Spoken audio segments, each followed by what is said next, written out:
Suddenly he was back where it all began. Last month Virgil van Dijk made a secret visit to his old Dutch club Willem II to bring back a youth football tournament. He said, "It's my way of giving back and helping nurture the next generation of world-class talent. This tournament gives rising stars the platform they need to take the next step towards their dreams." Fittingly, the next edition of the Virgil Legacy Trophy, in September, will feature all of the clubs where Van Dijk played in his career, plus the likes of Arsenal, Manchester City and PSG. And it was in Tilburg, a Dutch city in the southern province of North Brabant, where the current Liverpool captain gained invaluable insights about football and life. As he prepares to lift his second Premier League title with Liverpool, we look at how the 33-year-old centre-back learned from early setbacks to become one of the best in the world.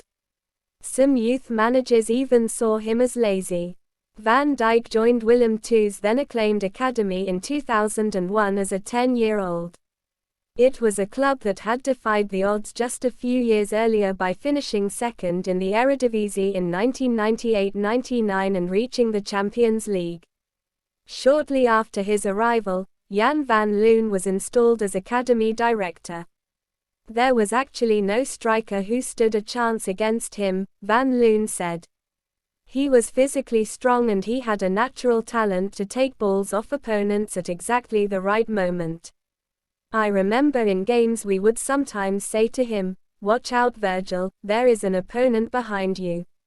He would be very relaxed, like, 'Yeah, okay, no worries.'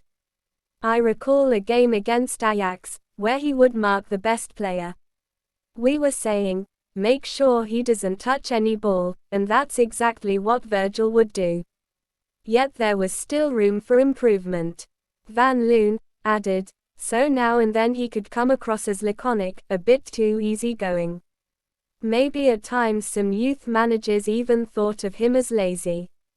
That image was partly created by his timekeeping, as Van Dijk would sometimes arrive late for training sessions. It even got to the point where some coaches wondered whether the young defender should remain at the club. But when Van Loon took a closer interest in the young footballer, he also gained insight into Van Dijk's personal life.